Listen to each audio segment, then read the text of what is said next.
9, 8, 7. We have a go for main engine start.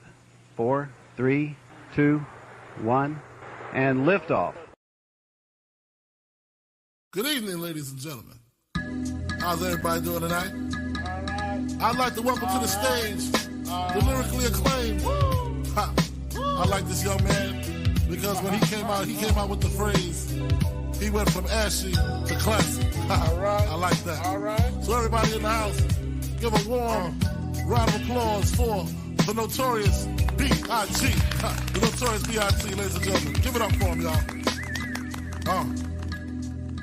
I've never been as broke as me. I like that. When I was young, I had 2 pair of leads. Besides that, the pinstripes and the gray. The one I wore on Mondays and Wednesdays. While flirt, I'm sewing tigers on my shirt and alligators. You want to see the inside? I see you later. Here come the drama. Oh, that's the with the fake. Wow. Why you punch me in my face? Stay in your place. Play your position. Here come my intuition. Go in this pocket. Rob them while his friends watching.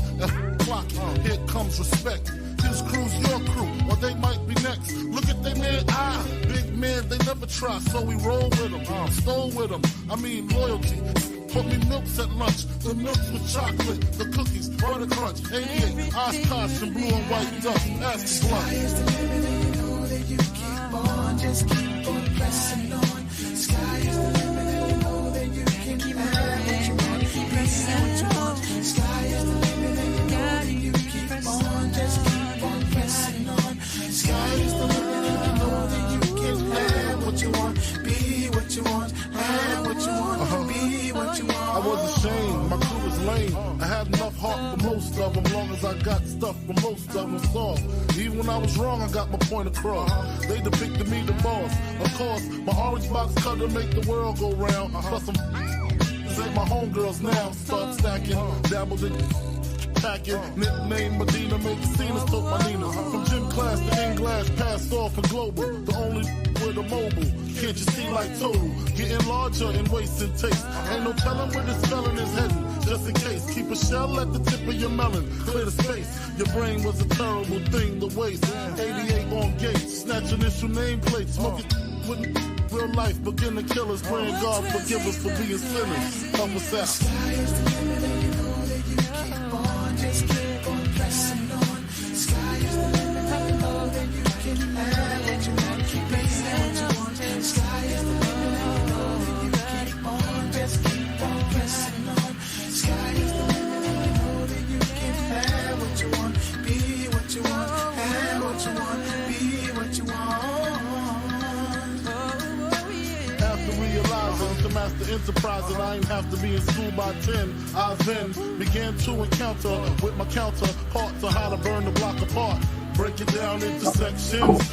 By these selections, some use pipes, others use injections. Syringe sold separately. Frank the deputy, quick to grab my Smith like my was missing. To protect my position, my corner, my layer. While we out here, say the hustler's prayer. If the game shakes me or breaks me, I hope it makes me a better man. Take a better stand, put money in my mom's hand. Get my daughter this college plan, so she don't need no man. Stay far from timid, only make moves when your heart's in it. And live the phrase, sky's the limit. See you chumps on top.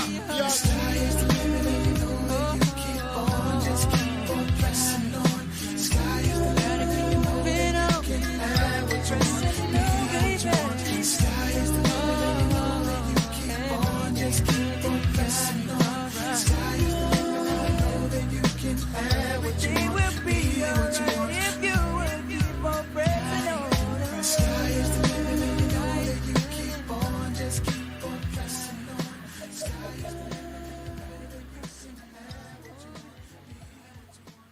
What is up? What is up? What is up, SFL Nation? Welcome back to SFL Nights with AJ Striker. Thank you so much for joining me today or tonight or whenever you decided to hit that play button or turn on that radio dial. I really appreciate it, y'all. And I just want to let you know that today's show is going to be a little bit different. So I'm only doing 2 segments today. So first, I'm going to be doing the past, present, and future review. So week 7, week 8, and week 9. And then I'm going to be bringing on my 4th and Goal community call-in guest, Mr. Cameron Irvine, to answer some questions about the new changes that he made or that he will be making and implementing for our new season 23. So really exciting news.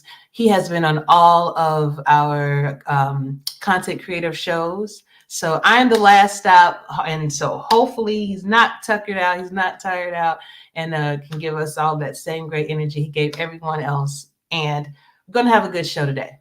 I'm not going to keep him waiting. You know, I know that was a question that he had. I'm sure he's going to let me know about it when he comes up. But I see we got a comment in the chat. Will Tide. Will, thank you for being here, dear. Yes, it is a good tune, one of my favorites. And Christian Bagajalupi, what is going on, man? SFL nights while I drive. See, man, see, you don't have to just sit and watch. You can just chill, you know, put this on. I promise you're probably going to be at your destination by the time the show goes off. All right. Now, I don't plan on keeping y'all too long today because Cam is actually the executive producer of all of the games, so he will be needed to finish up the things that he has to do. So looking forward to those games tonight too. John Fullerton, what is going on, man? You don't have to apologize. It is all good. I understand.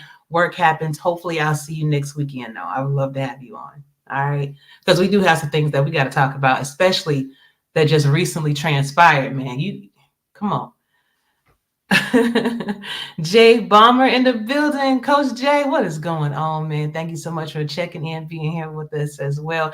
Jay is over here helping Eddie out with the Arizona Scorpions, chasing that ring. Right now, we had 3-3 trying to figure it out. But hey, you know, I believe in my guys, and I know that they are going to pull this out. So, and Christian Bagajalupi says, hit that like button. I would really appreciate it, y'all. All right, so let's go ahead and get started because I don't want to keep Cam waiting too long, and I don't want to keep you guys, hold you guys up from asking your questions. And by the way, if you do have any questions, you can feel free to put them in this chat, and I'll be happy to ask them. Or you can even do one better. You can come up and ask Cam yourself. So if you've got your camera ready, you can come up, ask him your own question, and he'll answer you right here. Now, we're going to kind of cut back on the follow-up questions only because, you know, with the time restrictions. But yeah, y'all please feel free to come up, and I'll put the link up when he actually arrives. All right, so let's get started. So past week 7 in review. And the reason while I'm pulling this up, while I do this, guys, is because I do have radio listeners, and sometimes they may not have caught the previous show. So I'd like to kind of give them a rundown on the games that have happened past, present, and future. So quickly, I'm going to go over week 7's results. Pull up my notes here. All right, so Florida won over the Vancouver Legion, 27-16, week 7. Mexico City Aztecs won over the Los Angeles Lycans, 38-16. Then we have Houston toppling the Tulsa Desperados, 38-10. Portland won their game over the Motor City V8s, 24-16. Charleston Predators won over Seattle Nemesis, 21-10. DC battled Jacksonville and won 23-7. Florida Storm, oh man, took on the Arizona Scorpions and won their game 17-10.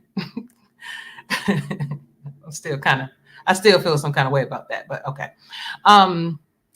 Canton Classics won their game in a big way over Louisiana Revolution, 43-3. Dang, y'all. Let me get Will's comment out the way, guys. Excuse me. Dang, Will, I guess I just love having you up there, right? So the Denver Nightwings battled the Indianapolis Ramblers, where the Ramblers won 17-14. Queen City took on Minnesota Legends, where Minnesota won 33-7. And the Baltimore Vultures battled the San Diego Mavericks. Great game to watch. Baltimore wins 17-14. And as y'all can see, as a reminder to everybody, anything that you see, well, the yellows were my actual selections that I made. The greens, of course, was what I got right. And the pink is what I got wrong. So I see some more people has joined the chat. Hold on one second, guys. As you know, I usually don't do live, so being the executive producer, trying to put up graphics, trying to acknowledge everybody, it is a tall task. So, Cameron, I don't know how you do it. You need to teach a class on that, man, because I did actually get someone that said they would love to help. So, hopefully, we can try to make that work too. But what is up, Doug Day? Man, I'm glad to see you, brother. I also have a bone to pick with you as well. Convention, let's see. Convention, I have to head to work, need to know. Hey, man, I'm hoping that we have some news to share with y'all today because I'm really excited about it as well. Devon, what it do? What it do, boo? Good to see you. And Neil Rivers checking in. Thank you for being here, man. I really appreciate it, y'all. And if you did miss it, if you have any questions for Cam, once he comes up, you can feel free to join the link and ask him yourself, or just simply put it in the chat and I'll ask him for you. All right, so we are heading up to present week 8 now. As y'all can see, I got one wrong already. So, and these were some great games. Now, if you guys did not get a chance to go check out any of these games, please do. Go to Simulation Football League's YouTube page. You can actually go on simulationfl.net, click the links that will take you directly to the games. They are totally worth the watch. As you can see, Motor City V8s wound up taking the win over LA. And oh my gosh, both of these games were amazing. And then you can see Louisiana won barely over Indy, 15-14. And so got the game breakdown for you guys really quickly. For those that did not get a chance. Hi, Cam. I see you in the back. We're going to talk about that too. Week 8, let's see. We're in week 8. Wait, before I even go there. So every content creator here has their running tab on how many games that they've gotten right and that they've gotten wrong throughout the season. So last week I had 8 right and 3 wrong. So my grand total, if anybody's keeping up with this, Eddie, 49 right, 30 wrong so far on the season, man. I don't know what to say. Sometimes you just got the magic touch, and I guess I do, knack for it anyway. But I tell you what, these teams are working real hard to prove me wrong, especially, well, I'll go over that in a minute.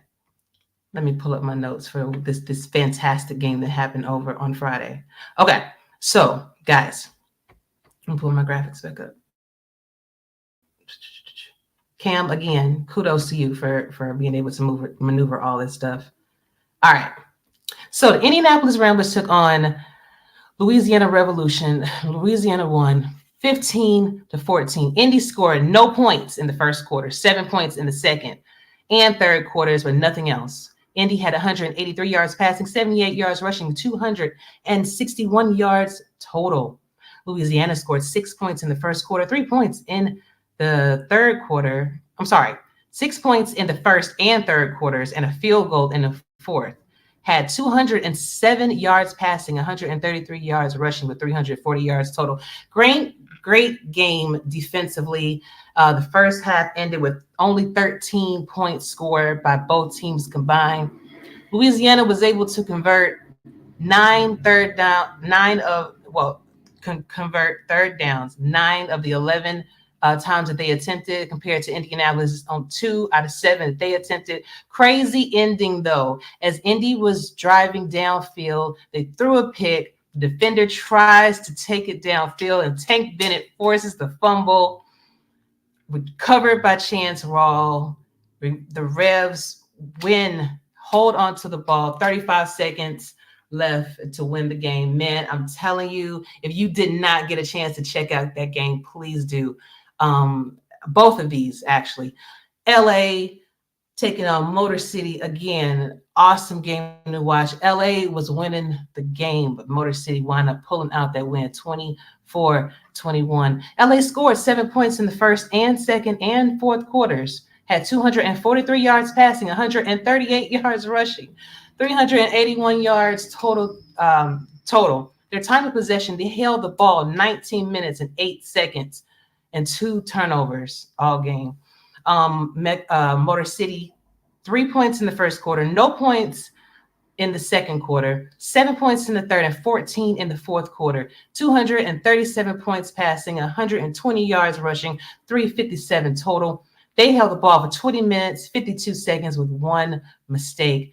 Third down conversions, Motor City had 10 out of 14. LA had 8 out of 11. Both teams were able to score 7 points off those turnovers, but LA led most of the game, as I said before, until 5 minutes left in the third quarter, where Motor City scored a touchdown. Then a few plays later, LA fumbles the ball and gives the ball right back to Motor City. Jackson to Kaufman touchdown gives Motor City the VAs the lead in the fourth quarter. 6 minutes, 14 seconds left to play. Then LZ Pryor for LA scores a touchdown with 3 minutes and 35 seconds left to play, making the score 21-17 at this point. Motor City gets a crucial stop against LA's offense as they had to just get one first down to win the game. Motor City gets the ball back with 14 seconds left, fourth quarter. King Jackson connects with Guy Clausen to score the game-winning touchdown. Man, I'm telling you, if you guys, again, if you did not check out these games, please go check it out for yourself. It's totally worth the watch. And I want to say something specifically, really quickly, to new head coach. Well, I'm not sure if she's always been the head coach, but I just heard recently that she was. Rachel, over in LA, keep your head up, lady. I understand it's hard, but that was a great game. Y'all had it in the bag. And I think a few more tweaks, you guys will be looking, you will be getting that first win. I picked you guys to win. I thought that was going to happen, you know, and in other circumstances, it probably would have, but keep your head up. Do not give up, okay?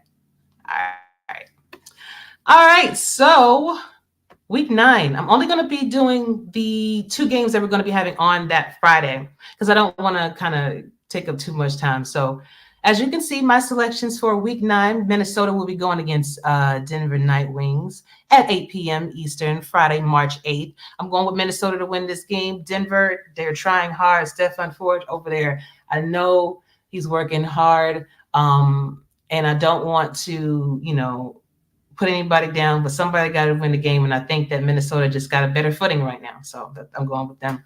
And Motor City VA, will be taking on the Baltimore Vultures, battle in the North, Friday, March 8th, 8:15 p.m. Eastern. It's going to be a good game, but I think Baltimore, especially being at home, is going to take home this win. So with that, I'm going to hit you with the tunes and bring up Mr. Cameron Irvine.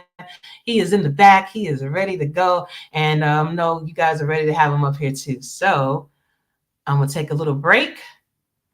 And I also have some interesting questions that I want to ask him before we even start with the serious stuff.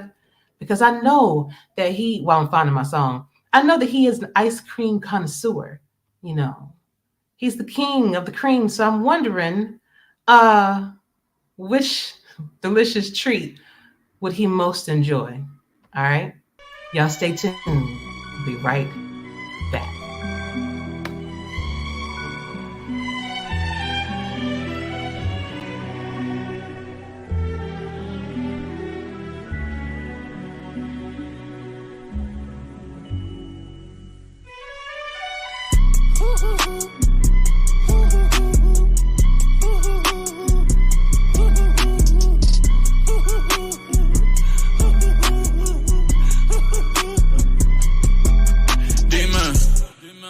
Dime, esto es lo que tú querías.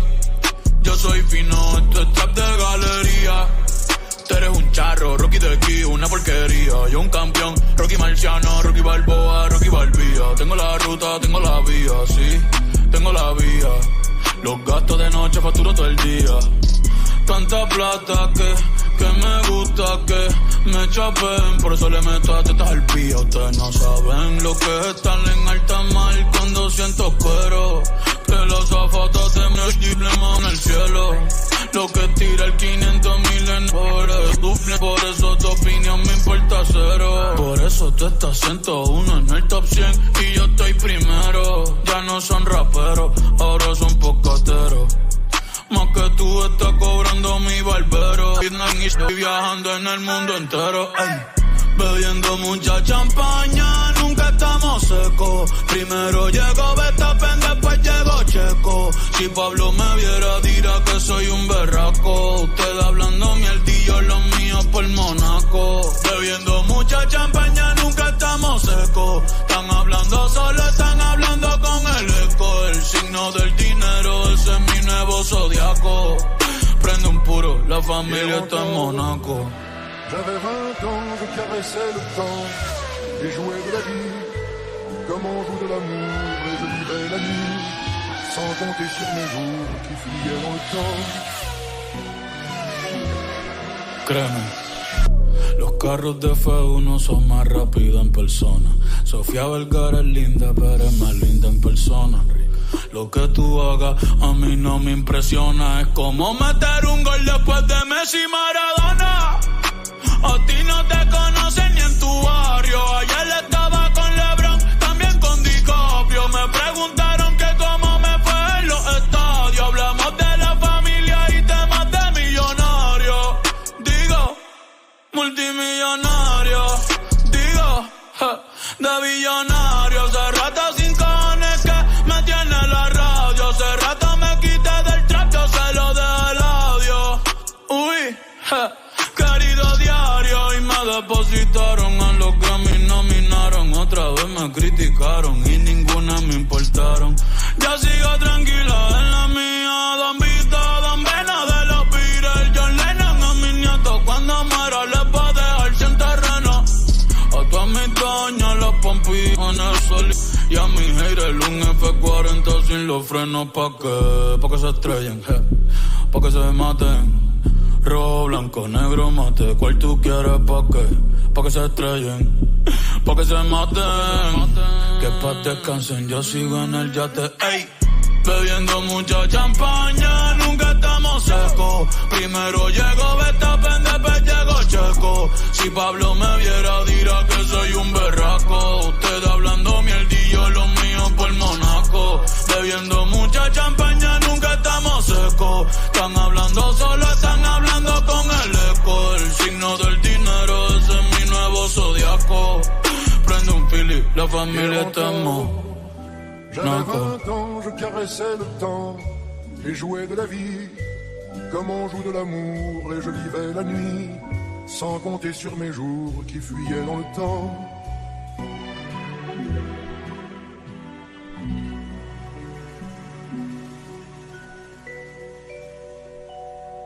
What is up? We are back. We are back with my Fourth and Goal Community Call-In Live with Mr. Cameron Irvine, Commissioner of the Simulation Football League. How are you doing? You got me at the end of the week, Ashley, and I don't know if you're as tired as me, but I'm pretty darn tired. I bet you. I know you are. You do a lot, man, and I appreciate you for being here. I really do. It's fun. Hey, I don't know what that guy was saying. I don't know one word from that song, but I mean, he was vibing. I can appreciate that. Man, I'm telling you.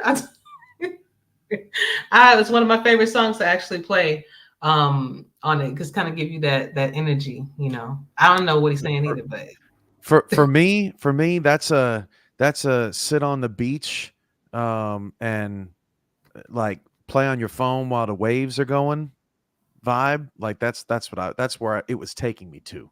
No, you know? That's not the vibe I was getting, dear. I was getting well, I was probably gonna get a violation with the stuff that I was, you know. I'm just saying. Anyway, it was very relaxing. It was a good tune for this moment. Hey, dope.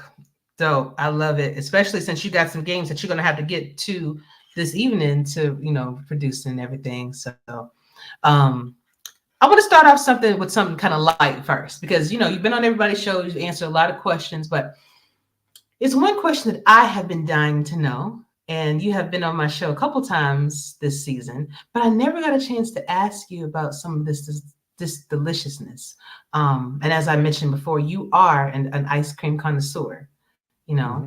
So my question to you, Cameron, before we get into the good stuff, give everybody a chance to get their popcorn and everything.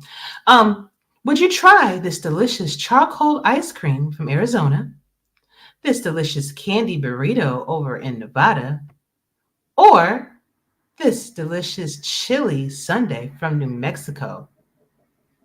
Which one would you be willing to try and why?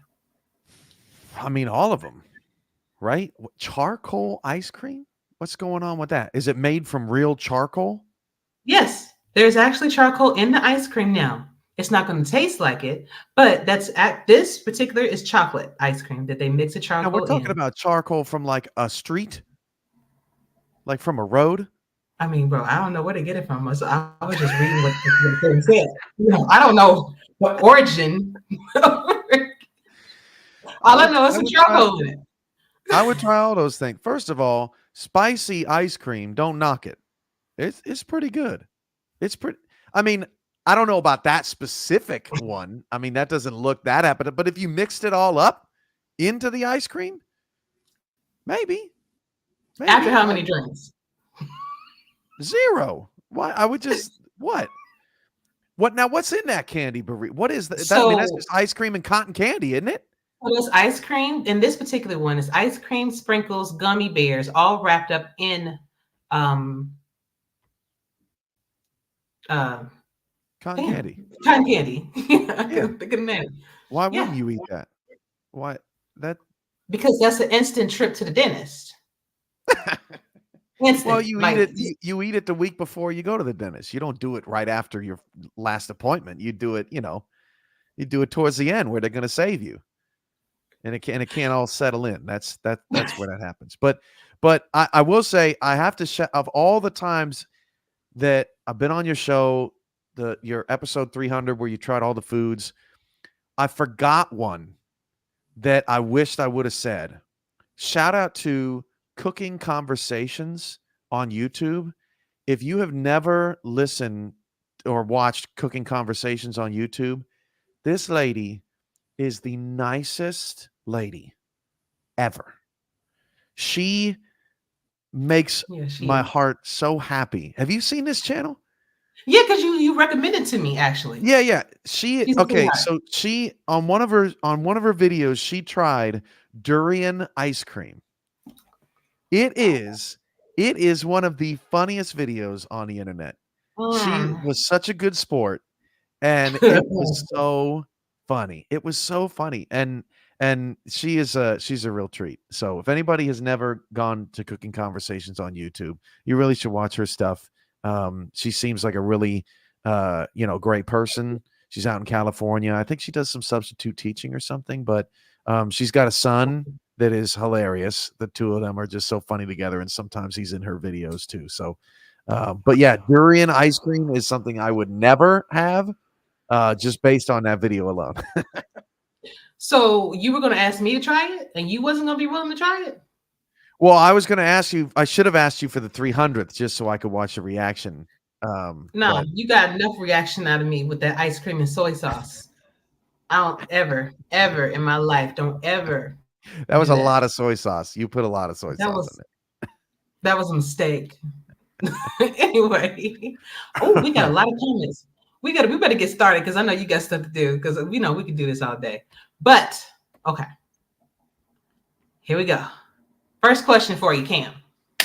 Why should people continue to invest their time and their money in the SFL experience? Well, are you having a good time? If you're having a good time, then, it's worth it.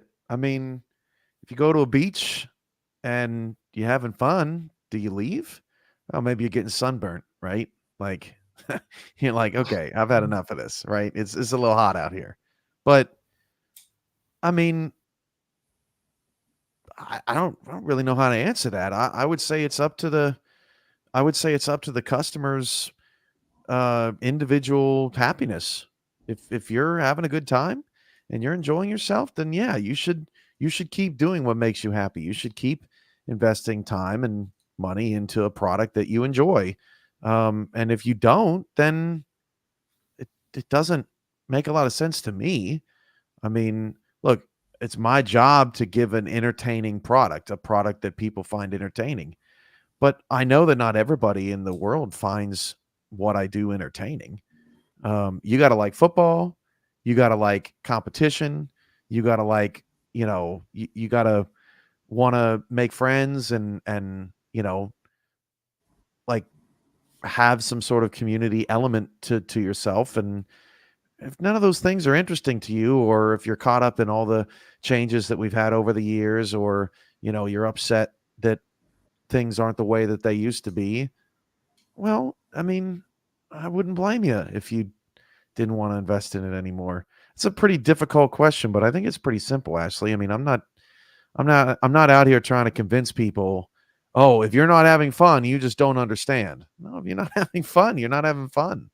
So, I just look, I'm all for everyone's individual happiness.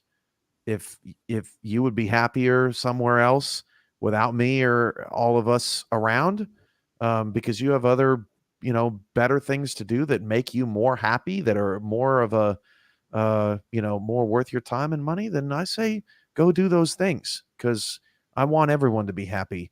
As I am watching games like I did last night, because that was, you should have seen me at the production controls. I was like, I didn't know where to look, where to go, what to press. I was worried I was going to hit the wrong thing. It was wild. Those are that's what makes it fun for me. Good competitive football.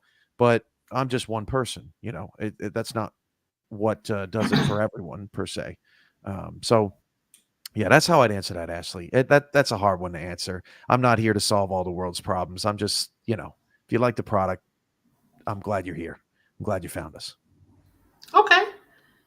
To your point earlier, first off, I do realize that I skipped my selections, my pick'ems for week 8 for like Saturday and Sunday and Monday, because I was just so excited to get to you. So there's that. But Whoops. whoops. But I would love, okay, so first of all, with that game, those games that happened last night, right? Did you see that type of excitement, those type of flips and flams and things like that with our previous product? Because I don't remember seeing an interception, then a fumble, then a fumble. I just don't remember seeing all of that. Yeah, we had that. I think so. We had Okay. some pretty amazing games. We had that game where Mexico City was up 9 and Baltimore scored 10 points in the final like 90 seconds because they recovered an onside kick and scored a game-winning Yeah, field goal. And yeah, like we had we've had a lot of great memories, a lot of good times, a lot of fun games. I'm not here to say that. I'm not here to erase history and be like, oh no, it was nothing like this before. No, we've had plenty of good times before, but memories fade, and it's not often you see an interception and then a fumble and then a fumble recovery in a moment where the game is hanging in the balance. But we've had 2,500 games almost over time. So no, I there's still a lot of, remember when Mason Kirby dethroned the dynasty of the Alaska Storm in the playoffs with that touchdown in the with 3 seconds left, where he got behind the defense and that was in Seattle, like just like that, the game was over. Like yeah. that was a pretty amazing game. But yeah, a lot of good memories. And but last night, man, put those two right up there, because I mean, Motor City was trailing the whole game. And if you watch the play, it was really incredible. They motioned Guy Clausen. Now, we didn't have motion in the other game, right? They motioned Guy Clausen from the top of the screen kind of into the slot. And you could see that the LA defender followed Clausen, so they were in man coverage. And then you could see that the defender is guarding Clausen, and Clausen just beats the defender. And because it's one-on-one coverage and they were sending everybody and playing man across the board, there was nobody behind that man. He was totally on an island. Guy Clausen, I think it was his first touchdown of the season. Yeah. I mean, that was crazy. That was, and just like you said, shout out to Rochelle, great first game. And Los Angeles is in good hands. But yeah, I mean, I thought that was magical. You know what I mean? It was a magical finish for Motor City, and congrats to them. So Indeed. All right. So, class of season 21 and 22 rookies will receive $2 million. Newly drafted players will receive $1 million sign-on bonus. Veteran players with large banks could possibly share their wealth with with their teammates to and overall become a better unit. What about the players like Will Todd, who's not a rookie, but not necessarily a veteran player with a big bank? What do you say to those people who don't feel like they have the benefits that others are receiving? So it's kind of like they're in the middle. Is that what Yes. yeah, they're not on either of the extremes. They're kind of in the middle, right? Mhm. Um, I think that anytime you have as many players as we do, um, it gets more and more difficult to establish a system that is an equal opportunity machine, something where every single person feels like they have the same type of opportunities to be great as somebody else, right? Um, and and so, with that being said, knowing those challenges, I wanted to put tools in place that allows the teams to figure out the things that the system doesn't necessarily do on its own. So, for example, if a rookie gets $1 million when they get drafted, part of the reason for that is because we want that rookie to want to be drafted. And we want that rookie to not enter into the league and all of a sudden have stunted development, right? We don't want them to come into the SFL and say, oh, well, now it's worse now, right? Now my experience is worse. That's a terrible position for us as a league to be in. And so, but Will Todd's been here for what, 4 years? Right about in there, somewhere in there. So he's had opportunities to to build up a player in the old system. He has what he has in the current system. And so when I look at Will Todd's situation, I think, okay, well, he has two options. He can either sell off attributes that are of high value to the rest of the community, right? Now, I understand that in the short term, that makes a player worse. So he may not necessarily, if he's let's say, an 85 overall in the game. I don't know what he is. Maybe he's in the 90s offhand. But if he's an 85 overall in the game, he doesn't necessarily want to get worse, right? And Right. the team is not necessarily focusing on him getting better because they have other needs to tend to, right? They're trying to get some of the younger players better and into a better position to succeed. And so, Will Todd is trying to compete and trying to get elite, but the system is not necessarily, working for him as fast as it may be for someone else. And I think that ultimately, if the team does not consider his build a high priority, and he may not even himself, right, when he looks at the board of what maybe Arizona could best do to help their team. But if the team is not looking at it as a priority and he doesn't want to lose any attributes to reshape his player or retool his player, he just wants to get better, then he is kind of in a position where, it's I'm a mid-tier player and I am a lot better than hundreds of people in the league. I am a good player. But I may not be better than the top 100 players in the league. And I would love to get there, but in order to get there, I might need some help to get there. And this is the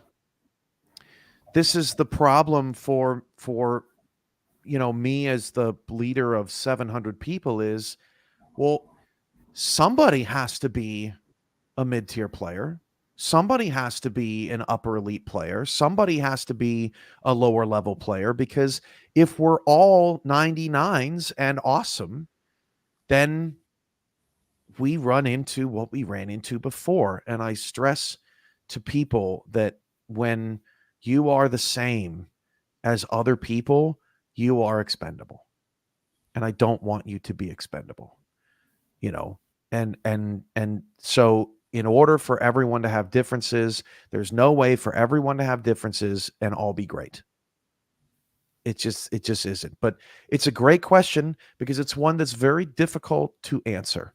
It's one that's very difficult to find options and find abilities and find choices for people, because in the old system, for example, bronze is faster, copper is faster than bronze, bronze is faster than silver, silver is faster than gold. But once you reach gold, you are now kind of pulled out of the process of progression. You're essentially saving for 6 weeks and then getting an animation and then getting it taken off of you, and then saving 6 weeks and then getting an animation and then getting it taken off of you.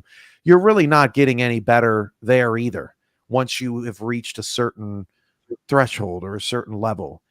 At least with this system, if Arizona has $1 million that they want to give to Will Todd because Will Todd is feeling like he's just not able to get to the point where he is an elite tight end, then I'm giving the tools to the teams and the players to make those decisions. If you, Ashley, who throws to Will Todd, says, look, I'm a pretty good player, I don't need this, I'll give it to you, Will. Right. And because I want you to get better, because then when I throw to you, you're going to make more impactful plays and all those things, then there's a move too. And so I don't have a direct answer to the question of what do you say to me about how this is not a disadvantage for me, because I don't know how the players and the teams are going to utilize the tools that they have been given. I can't possibly know that until we see how it unfolds. And, I can't possibly know who is going to benefit the least or benefit the most. I can have theories or hypotheses, but it's a really tough question. And so, all we can do is hope that everybody feels like they have a shot. And I know that before the changes submitted, there were a lot of players who didn't feel like they had a shot, more than there are today. Right. And so when I go to sleep at night, I think, is the league better than it was the day before? And I think that it is. And sometimes that's the best we can do as people. So Will, I don't know if Will's an example or if it was actually from Will, but Will, I hope that you find fruitfulness in, building the player that you've always wanted to be, or maybe were before, but you took some cuts or whatever. I don't want anybody to ever be in the situation again where they are taking cuts and not getting anything back in return. That conversation is a tough conversation to have for teams, where they're going to players and saying, hey, we got to cut this off of you and you just got to be cool with it. I'm hoping that in all those different ways that, people like Will Todd or somebody that feels like they're, kind of a B+, A- player can feel like they can still participate too. It's funny because that was a real question from Will. And I told him that I'd be more than happy to try to, formulate it so that, you could try to answer it. But I kind of figured, and we all kind of figured, that it is a wait and see process with a lot of this. A lot of the changes that you made, going to have to see how it works out for everyone. It depends on the player's contract too, Ashley. For example, I mean, I'll just to use it as an example, Will Todd right now has, a lot of attributes. I could see where he's looking at it, right? 1.3 million. He doesn't really have any attributes that are super close to max, which means that cutting it during the off season is not necessarily going to net, a big bank or anything. Right. He has he basically has a lot of attributes that are well above average, but not elite. And so he is, kind of in the middle there of, well, how do I build wealth and how do I get better? One of the pieces of advice that I would give is there are attributes that you surely have that are above average that are cheaper than the other attributes that you have above average. So because they're cheaper, the closer you can get to maximizing that attribute, the more value you can build, the more wealth you can build, so that you can sell those off and accumulate wealth in order to get some of the things that you can't achieve today. Does that make sense, Ashley? I'm trying to let's see, Will Todd. I'm looking at tight end attributes right now. So let's say agility is 36,000. So by focusing on agility, which is fairly inexpensive compared to the other attributes, he's 7 points away from that agility. So if he was able to maximize his agility, he would have an opportunity to then turn around and sell that agility in the offseason for quite a bit of money. Now, all of a sudden, he has some money to invest in run, route, or catch, or whatever the case is, if he doesn't feel like leadership is super important. So when you're in a position like Will, trying to figure out what the best move is for his player, look, you're going to get better if you get more agile, but because the market doesn't see agility as something that's as important, you can build wealth through agility. And you don't even have to dump all the agility later, because it doesn't make sense to dump it all. It just makes sense to dump a little bit. That generates your wealth, and that allows you to accumulate money, over time in different ways. So I'm really glad that, we focus on his contract specifically, because that's not an easy question to answer.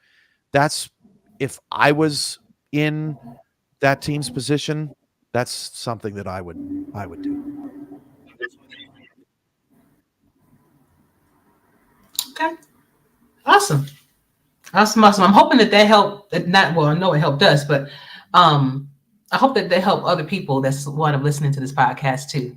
Kind of help, figure out things, because it is a lot to unpack, and it is a lot of different choices that you gave us. So why did you feel like giving players all of these choices would benefit the player themselves as well as the league? Well, I think I wasn't even focused on the league at large. I was focused on the players and the teams, because I see that I had a great conversation earlier this week with Jeremy Vega of Denver.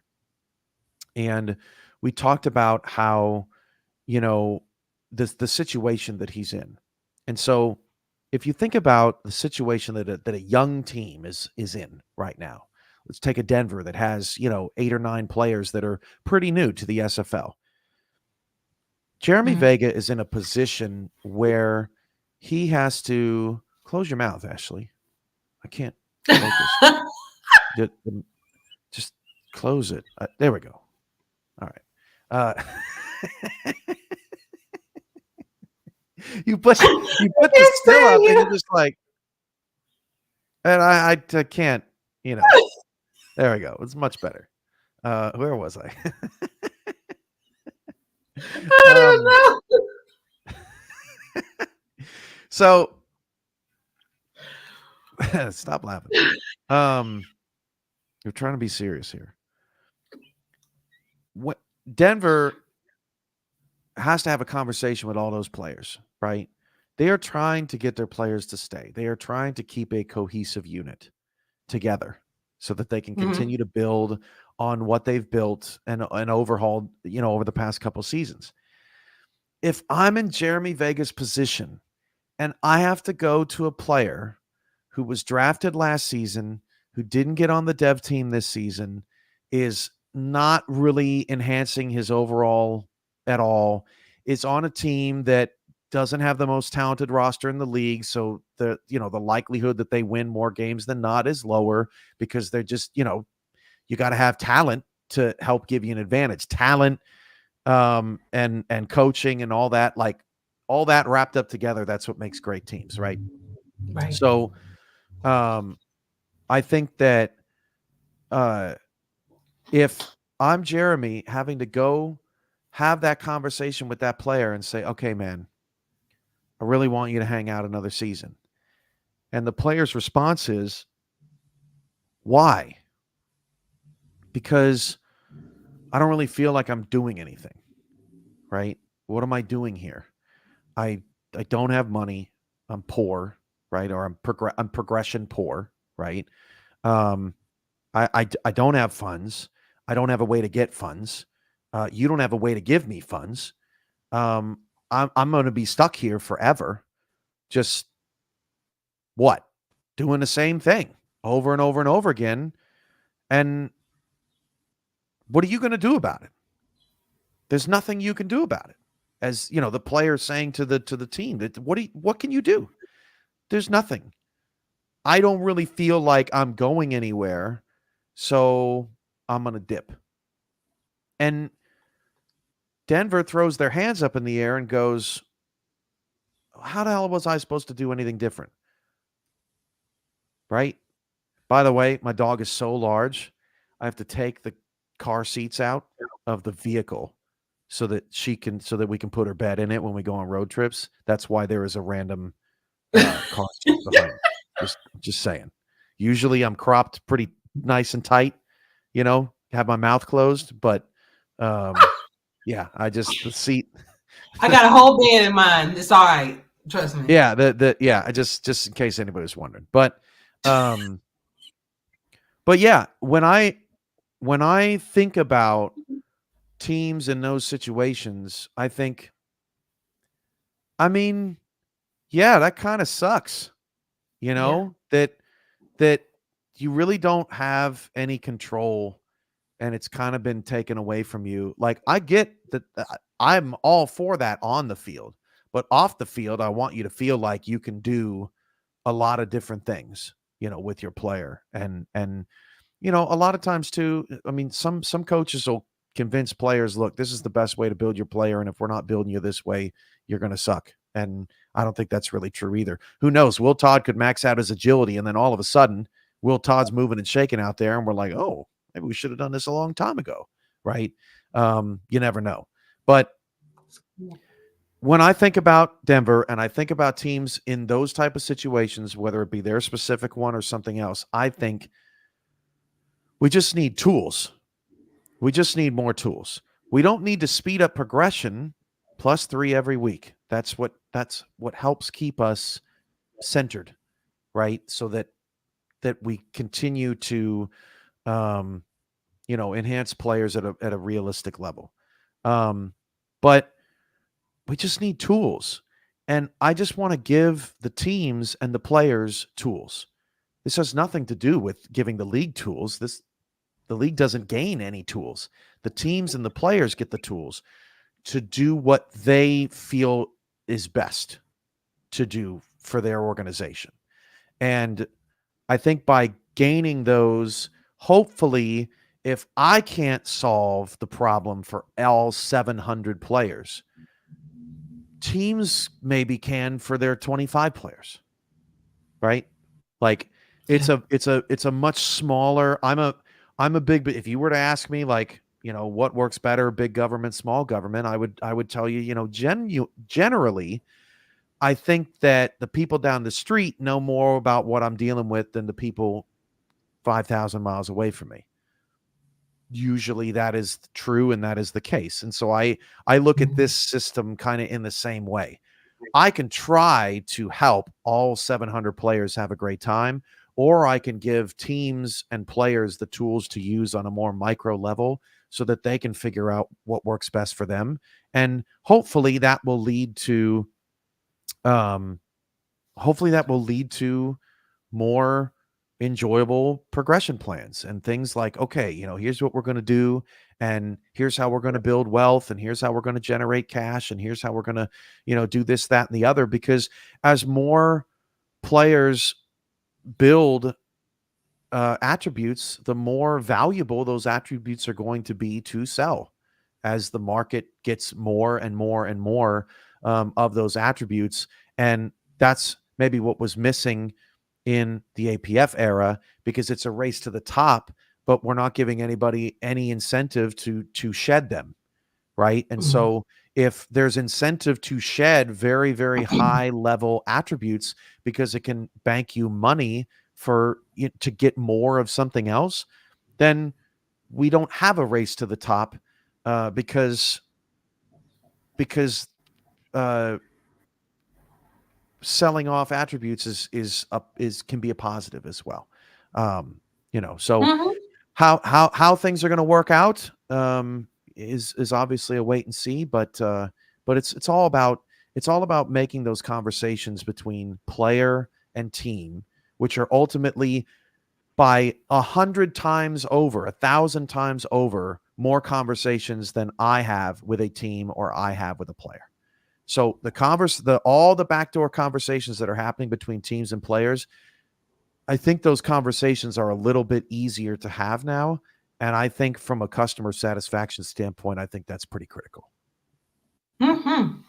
Definitely, because you want to try to. I know before the season started, you wanted front office staff members, teams to value their players more, not just use them as expendable pieces. Well, okay, we'll just go get somebody else. You want people to see the value. You want teams to see the value within those individual players. So I do understand that. And I think that is a very interesting way to make it so, because, we're definitely making sure we're very careful now to make sure everybody as make people as happy as you can. You can't make everybody happy. People want to go explore. People want to go test free agency. People want to do whatever they want to do because it's their money at the end of the day, But I also understand that you want us to kind of cultivate these relationships. You want us to kind of cultivate on and off the field things to make it more of a the experience for the community better. So I get why these changes are occurring. If you're a player that if you're a team trying to cultivate a relationship with these players and trying to make them feel valued, we know for a fact that if you're a 70 overall player, teams can try to get you the ball, or teams can try to get you reps and get you snaps on the field. But sometimes it's out of their hands because the game is designed to get the best players in the best situations involved. And so if that's the case, how is a team supposed to cultivate a relationship with a player when the team is trying their best to involve the player, but the player's not getting involved because the player can't improve, and the player can't improve because there aren't tools in place for them to improve, and the team can't do anything to invest in their development. And that's so key. If you're a player and a team comes to you and says, hey, we set aside $1 million for you, we're investing in your development, right? It may only get you what we need to get you the first 8 weeks of the season, and then you're going to be out of money and progressing other things. But we're trying, and we're going to do it again next year, right? Until we start getting you to the point where you become a major contributor on this team. And now the player feels like, hey, they care about me, and you cared about them before, but actions speak louder than words. But if you don't have any actions to help that player, they say they care about me, but I don't really know if You're I not showing me. Yeah. And so there needs to be tools that help players be shown that. And if Arizona doesn't show them the love, then maybe someone else will show them the love. Hey, I got some money lying around. And so that generates that generates tangible value that someone is putting on a player and investing in a player. I think that's incredibly key to the success of our league and our community. I'm going to give your voice a break in just 1 second, because I do see that we have like 19 comments Not sure if they're all questions. I'm not sure if they're just, kind of adding to the conversation. Let's So I'm gonna get give to you a them. moment. But before I do, I want to know, and I pretty much know the answer to this already, but this is something that I have to just be sure. Can teams, let me make sure I ask this question correctly. Can incentive monies or bonuses be donated to members on other teams? So can we take a collection, right, up for Eddie Gage to get his pick six? Like whatever attribute he has to get to finally get that pick six. Can we get donations? From other teams? Yeah, team. No. From damn. No. Okay. I No, mean, like I it's said, all, I knew it's all within your team. that. I knew it. I just figured, I tried, y'all. I tried. So chat acknowledgements. Jay Bummer stopping by to say hello, as well as Will Tide. So Will was in Hey, Will. the Hey, chat. Jay. Yeah. We got Baggage Loopy. Let me see. Christian Baggage Loopy checking in as well. Doug Day. Convention. I have to head to work. Need Sorry, to Doug. know. So people just they want to know, man. Everybody's excited. Demond Simeon's coming in saying what is up. Neil Rivers. And this is Zach. Zach Benjamin actually had a question for you that I'm going to ask. He sent it to me via DM. I thought that was awesome. Bridge City Bird. So I believe this is Brett, right?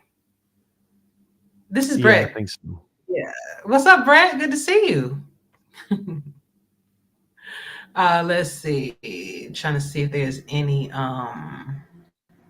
any questions, because this is basically just chatter. Bismarck Wright checking in. What's going on, Bismarck? Thank you for being here. Really appreciate you. Art Donovan. Let's see. Greetings to everybody in the SFL. Miss Ashley, the boss Cam from Frank Doom. I believe Frank is also one of our new viewers. Yeah. What's up? Good to see you. Let's see. Oh, Damon. There's nothing the community can do to help Eddie Gaines get that pick six. He needs to work on his agility and speed. Hey.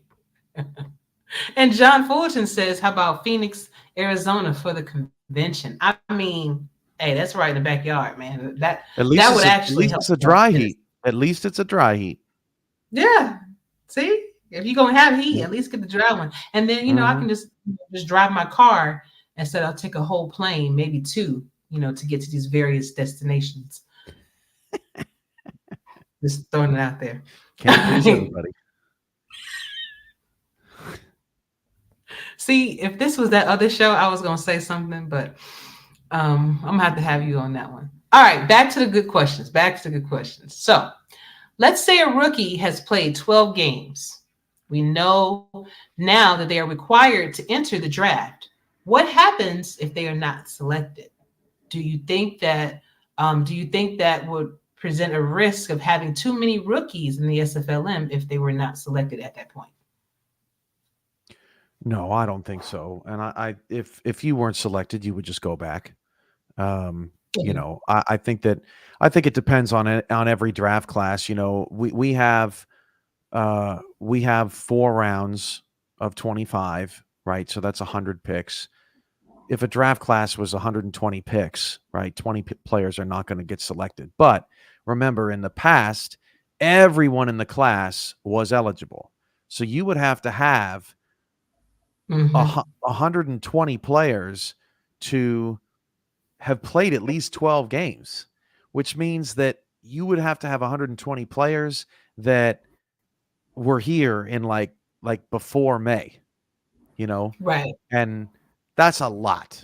That is a lot of players. And so I think, down the line, maybe that could happen, but probably not. Instead, what will happen is that if we only have 75 draft eligible players or 50 draft eligible players or whatever, then you set the rounds accordingly. You move the picks as we've done before when we only had 3 rounds last season of the draft.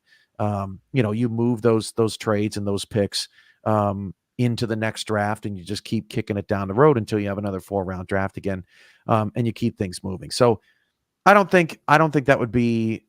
I don't think it would create a log jam in SFLM. That's kind of the last thing we're worried about right now.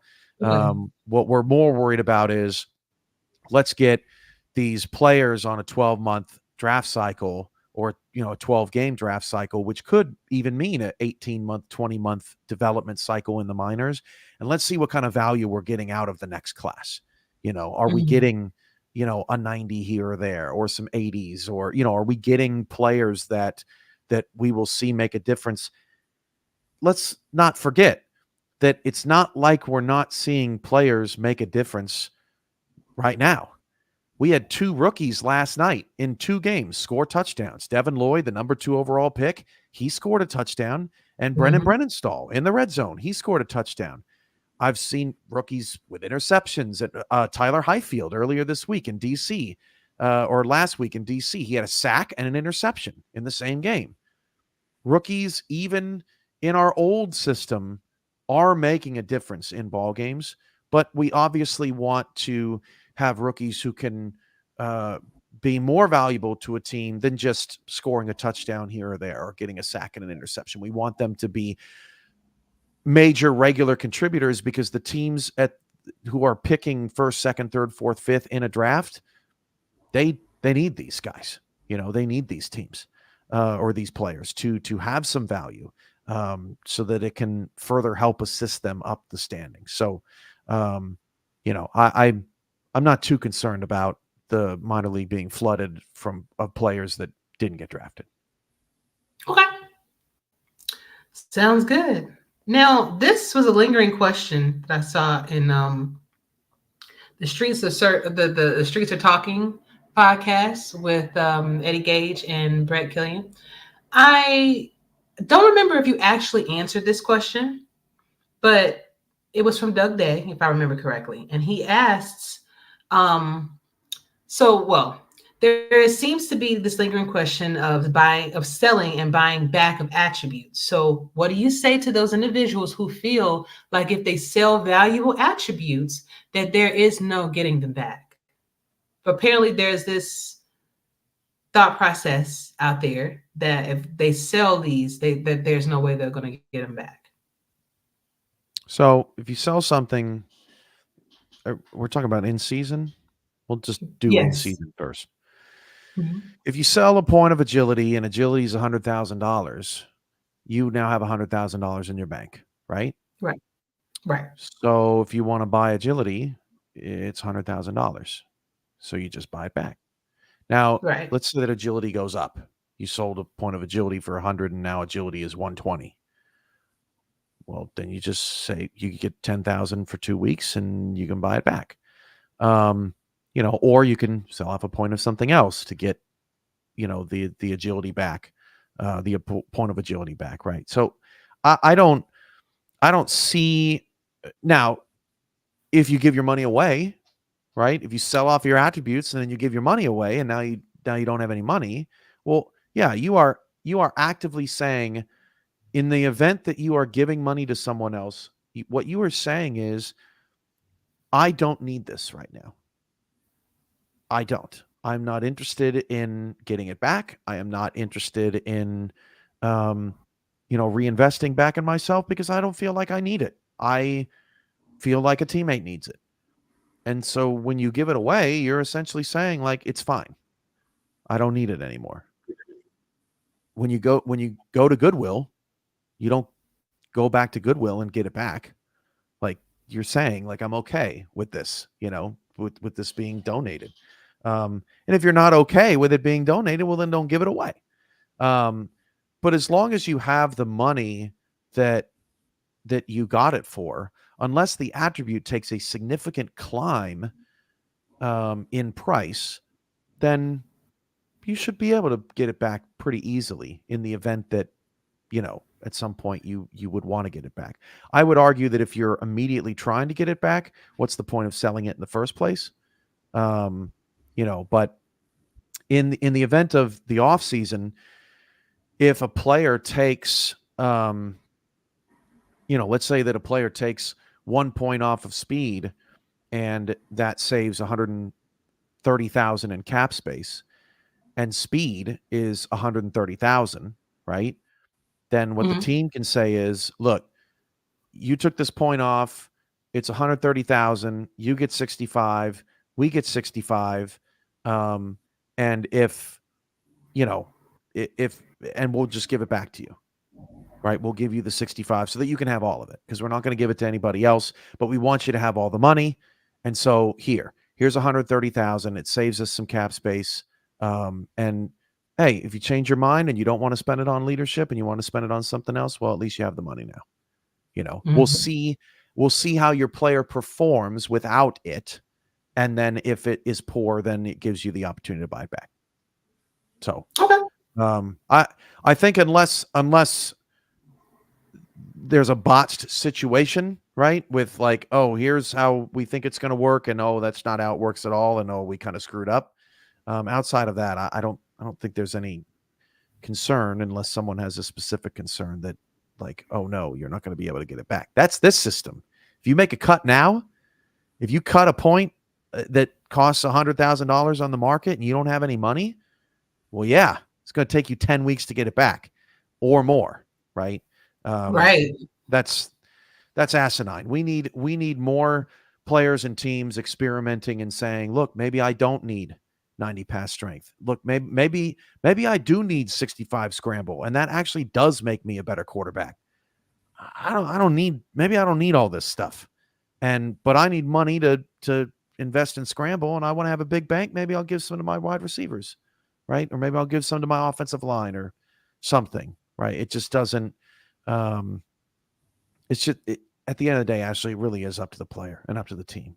It's tools to make decisions. I could go on and on with scenarios, which is fun, but at the end of the day, every single player and team is in a different situation. And so we need to create a system that addresses every single team and player's situation. Indeed. Doug, I hope that helped, dear. I hope that answered your question.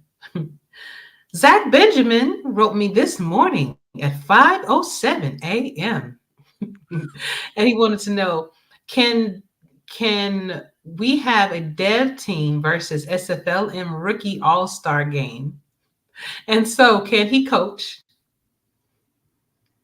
He also says, how about the best of the best from the SFLM play the best second or third stringers from the pros in an all-star game before the championship game?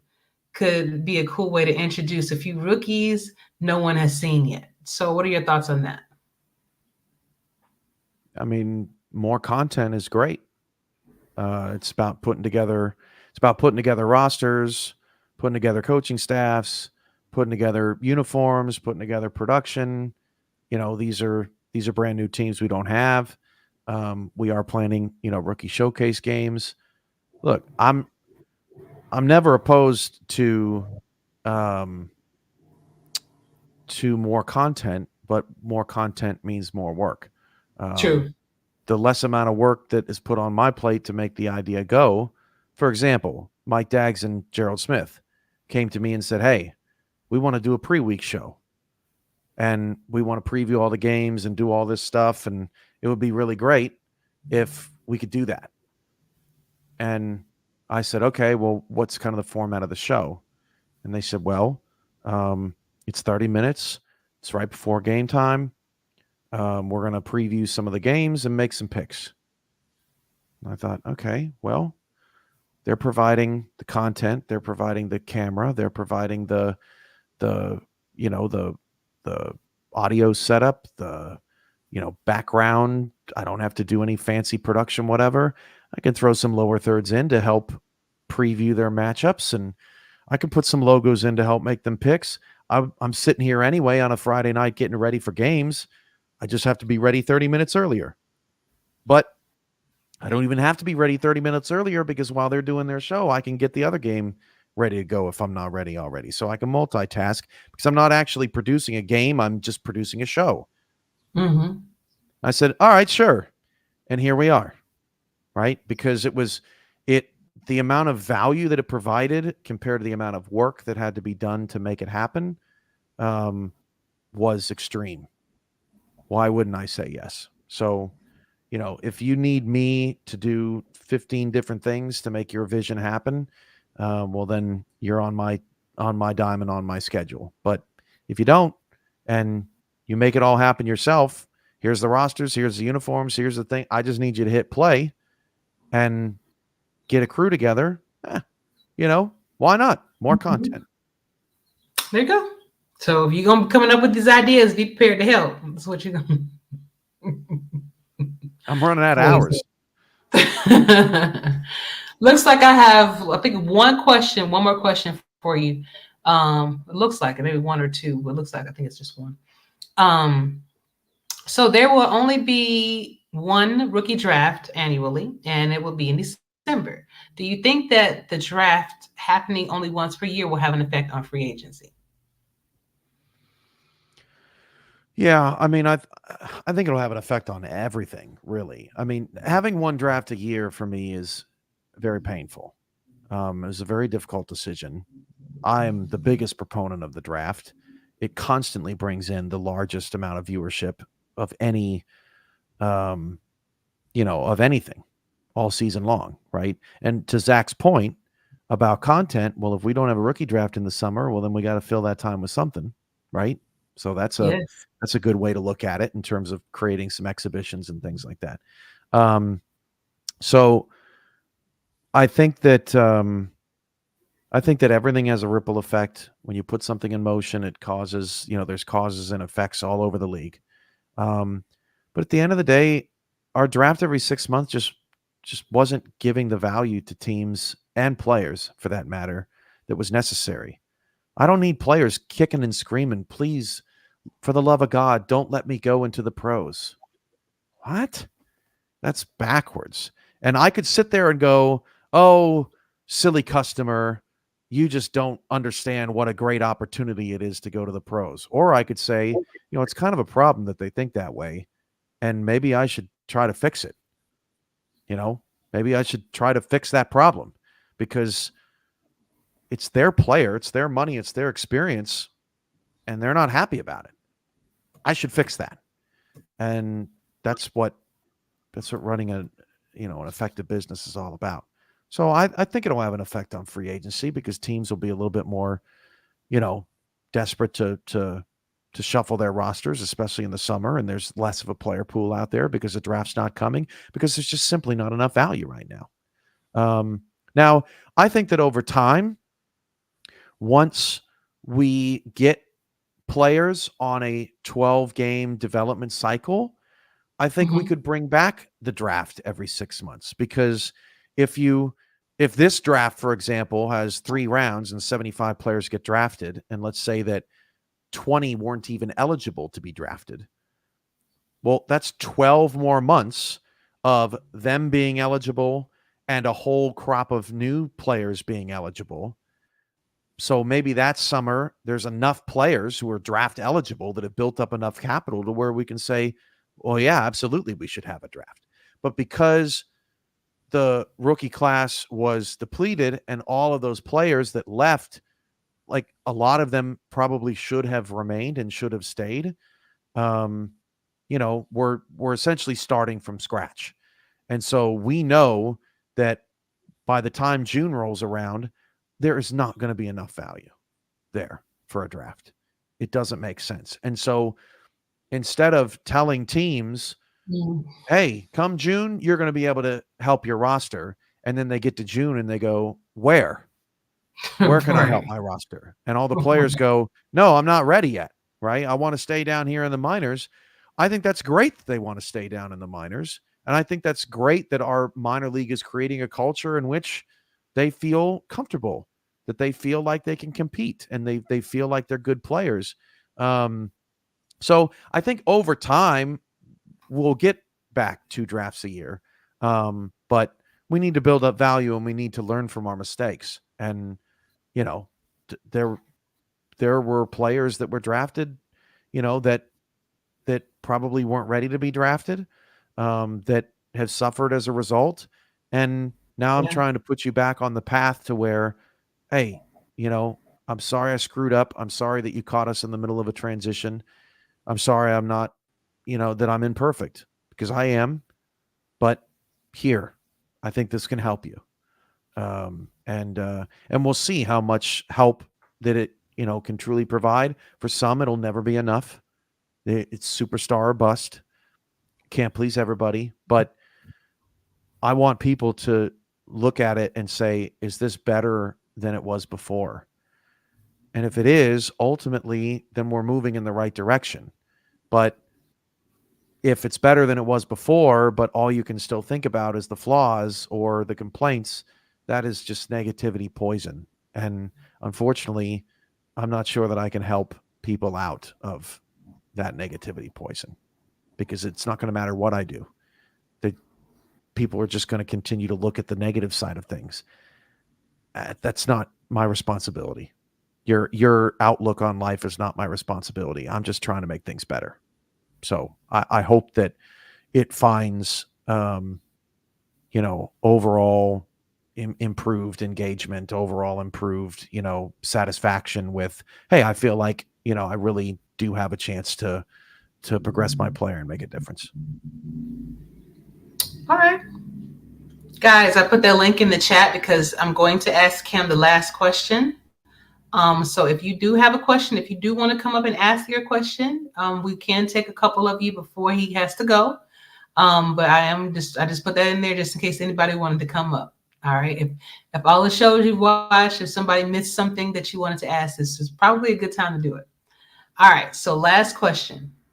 One of the many reasons that we switched games was to allow the individuality and uniqueness amongst players and teams to shine. Teams found a way in the old game to manipulate playbooks and to force AI to make more calls, make things more likely, make AI more likely to call a specific play more than others. And there were players in the old system that had similar playing styles, which warranted predictable results at times. Have you noticed a significant decrease of issues in those areas that you were targeting so far? Yeah, I mean, I think that the proof is in the quality of gameplay. Most people don't like viewership is up. Elite minds do not like hearing that they are not good for the entertainment product. A 45-point blowout is not good for the product. Just isn't. We would like to mitigate that as much as possible without stunting your true skills and abilities, right? Like, just because you win by 40 doesn't mean we're going to take your toy away and make you crap, right? But ultimately, we want to give everyone tools to be successful. And I think that in our product today, if you win a game 27-17, you should feel real good about that, right? Like, you went out there and you got the W.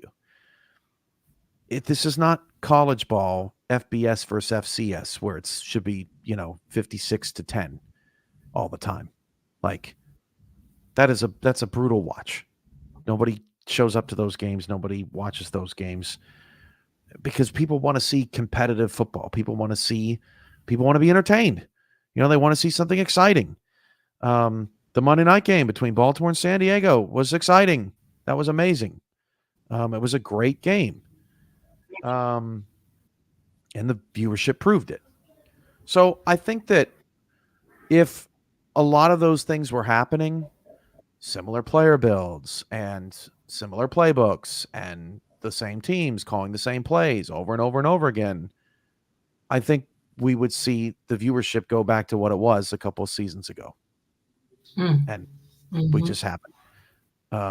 And I think that the playbook rules were monumentally important to giving the AI choice and giving coaches their ability to scout back. Because the biggest complaints that I got were, if anyone can choose any playbooks and any plays at any time, what is the point of scouting? And what I get now is if teams have the ability to take my control away, or the AI has the ability to take my control away, what is the point of coaching? Because coaching means I control what gets called at what time.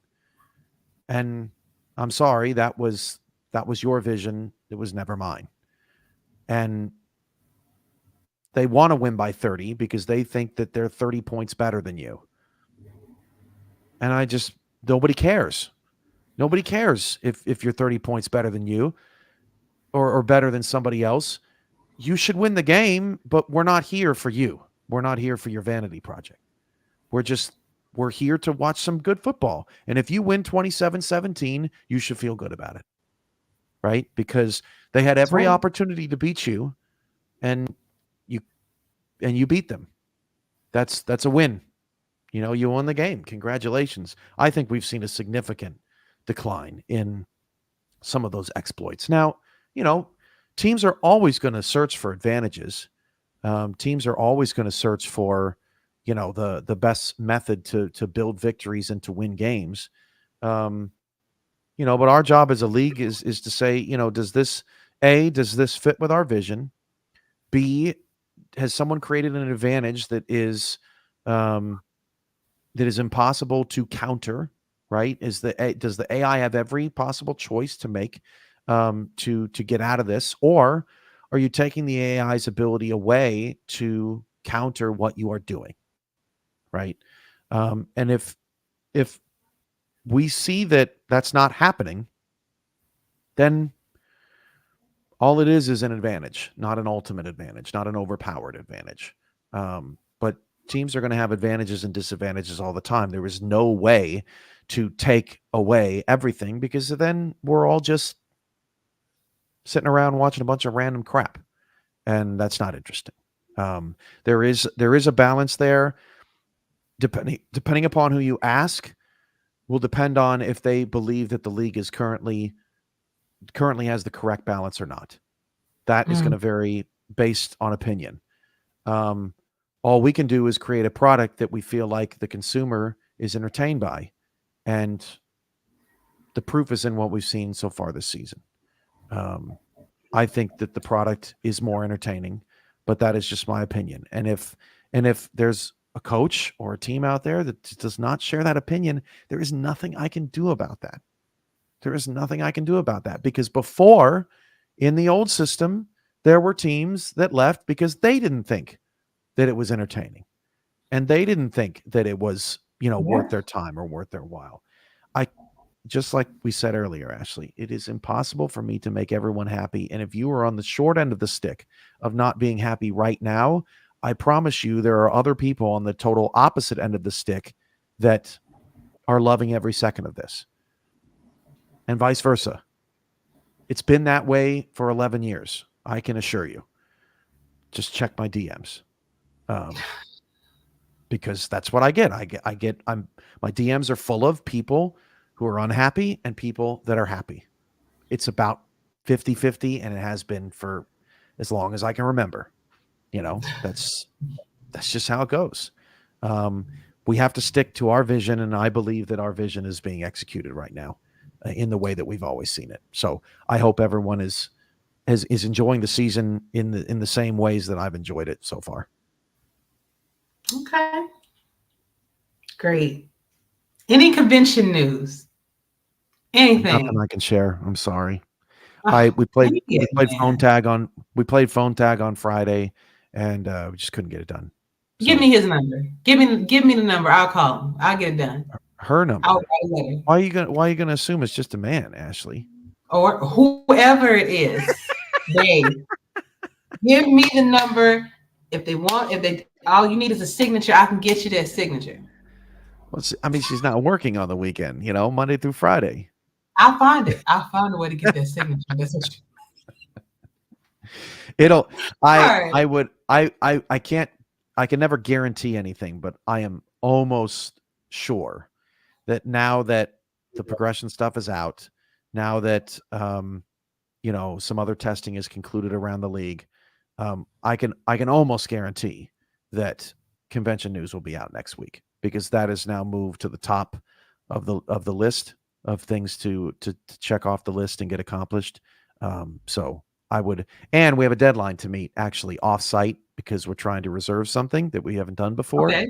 And we have to do that by the end of the first week of March. And so when push comes to shove, we have to do something about that. Right. So, I'm fairly confident when I say that you'll know where we're going and when and what we're doing by the end of next week. Sounds good, man. Well, I thank you so much for joining me this evening, joining us, hanging out with the crew. I see there are a few more comments. Bridge City, we need to implement an irrelevant pick 6 attribute and give Eddie a 99 just so he's satisfied. Oh my God. Artie Donovan said he subbed to the channel. He liked and subbed. Thank you so much, Artie. I really appreciate that. Mm-hmm. Cam may get burned. John, I'm At the beach, maybe. Is that from the beach comment? I don't know. No, if you're still here, John, please elaborate, because I'm not sure exactly what you mean by that. And then Artie says, great to be seen, and I'm honored to be a part of the SFL. Welcome, Artie. Awesome, man. So thank you so much again, Cam. Is there anything before you go that you wanted to maybe we didn't ask, or something that you wanted to kind of elaborate on, or something else that maybe we just didn't cover? I got a DM from a defensive player, and then I got the question a few times throughout the week. So I know it's on the mind of some people. I have not addressed it in any other show. I'm not going to say his name because I didn't ask him, like, hey, do you mind if I share this? So I'll just keep it anonymous. But essentially, a defensive player looked at the player incentives and said, there's really not any for defensive players on here. What gives, right? Where's the incentive for most sacks or most interceptions or most, tackles or whatever? And so I responded that I want to find the specifics here. I will absolutely look into adding more defensive incentives for players ahead of season 23. It can be hard for middle or lower tier defenders to achieve individual accolades, which is why I put more of those types of incentives into the unit so that all defenders could benefit more equally. But there can certainly be some individual game accolades added so that a player could have potential to get hot in a game and grab that money. I don't want all the best players racking up more money. I want the middle tiered players to have just as good a shot to get many or most of these. Note that incentives are a team choice and they can select only 5 to potentially achieve. A team may choose all defensive incentives or none at all. So it just kind of depends on the team. For example, let's go back to Will Todd. It may be hard for Will Todd to achieve the most catches or the most yards or the most touchdowns in the league. But if he's a part of a unit that achieves, 4 players with at least 500 receiving yards, and he's a part of that unit, then he can share in the success with that unit. And so it's not just about the money going to the players that have a lot of talent and don't need the money. It's about being able to get, the team involved.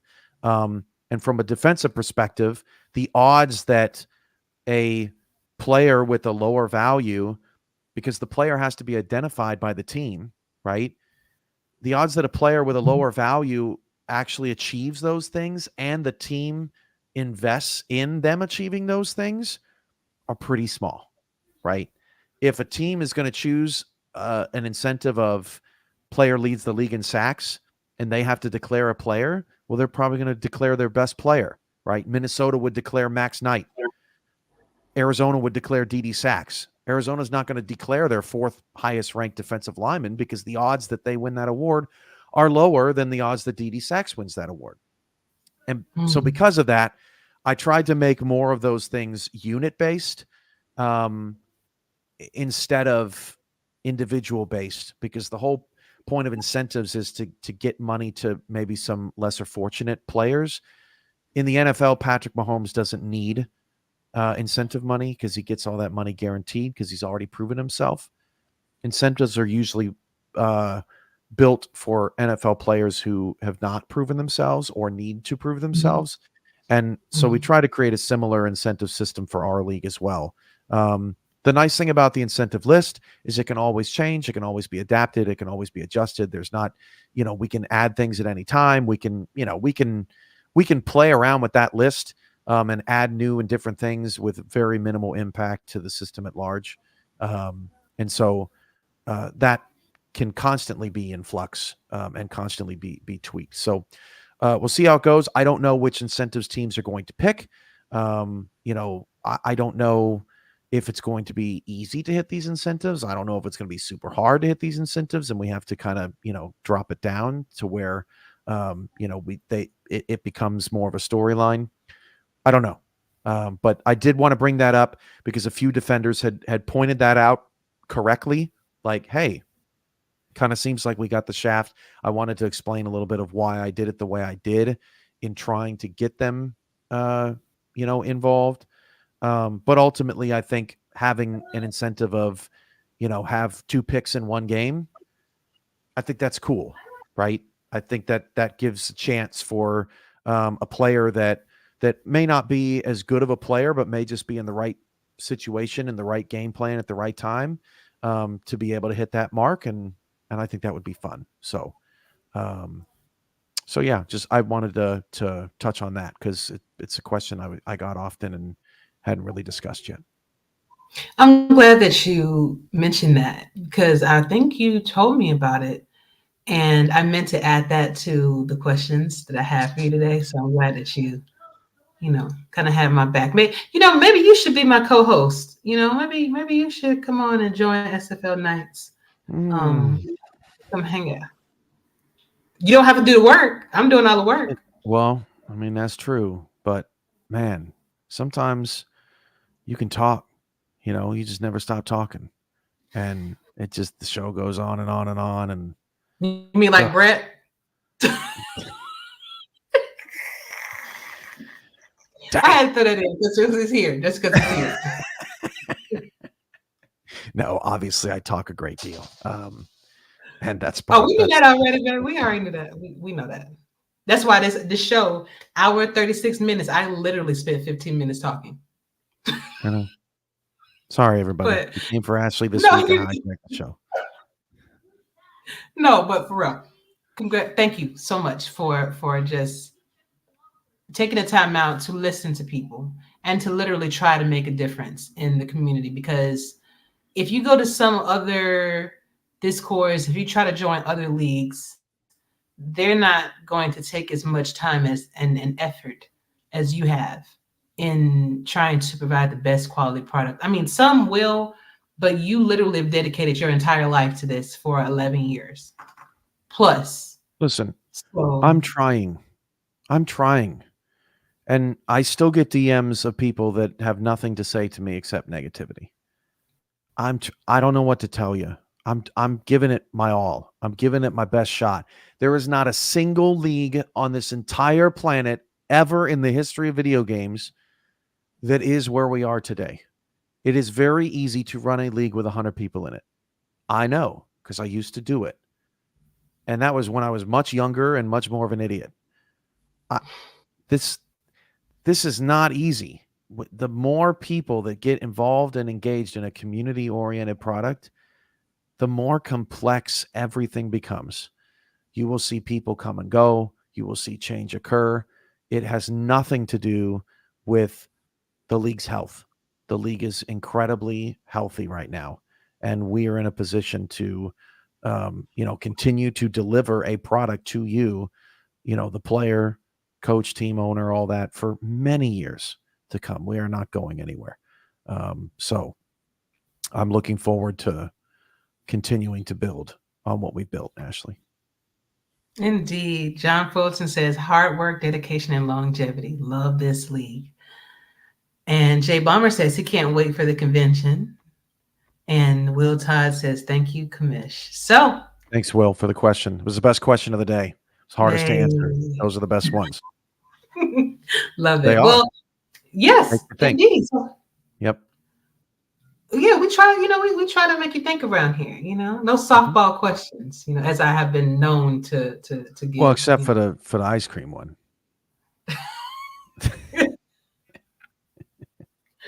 Actually, you kind of took me aback with that. I thought that you would have found all of those utterly disgusting, and you were not going to try any of them. Now, if you get me out of the ice cream realm, well, then you're going to start. Speaking of which, oh yeah, because you're in Louisiana, right? It's probably going to be a no. Wait, can I get it out? Go ahead. It's probably going to be a no, though. What the is that? That is from your state, dear. That is what your state is known for. Nutria. Now, apparently, this jungle rat is running rampant, and it's too many of them. So now they become a delicious delicacy. It's called a jungle rat. Put that back up on the screen. Swamp rat. Excuse me. It's not jungle. Swamp. It's called a swamp rat. Swamp rat. Yes, dear. That's what is that? What is that in the middle of them? A couple of pears? I've had this on the show before, and we were trying to figure that out too. It looks like it's some sort of fruit that was placed inside to help flavor. I'm not eating that. I'm not eating that. I would eat the aluminum tray before I ate that. Listen, I love Louisiana. Okay, I'm not knocking on Louisiana because Gerald's probably going to see this at some point. Ask Gerald when you see him. Ask him if he has some nutrients. I'm just not one with the you can eat anything you find. Like that's just not who I am. More power to everyone else, but meat pies are as far as I go. Those things are delicious. They are. Oh my God. Damon says, looks like roaster potatoes. No, that has stems. It's something else. Who cares? It touched that other thing. T-Roy, so exactly. Avoid it. Y'all need to stop. Anyway, thank y'all so much, everybody, for joining us this afternoon. Go check out the Simulation Football League's YouTube page for fantastic games coming up tonight that unfortunately I did not go over, but we will next week because I'm going to let Cam go ahead and do his thing. So I cannot wait. What'd you say? These are some good games tonight. I mean, what, do you want to talk about them? Do you have time? No, I don't want to talk about them. That's for everybody else. I think Mike O'Neill is probably talking about them right now. There's always a show up somewhere talking about them. There you go. I don't need to do any more talking than I've already done. I love it. Thank you, Cam. And thank you guys for joining us this evening. I really appreciate it. Y'all cannot wait to bring you another great podcast next week. Please put your goodbyes and your final messages in the chat, and I'll be happy to run them across the screen as we are leaving. But y'all have a fantastic day, and I'll see you tonight at these games. All right. Bye, Cam.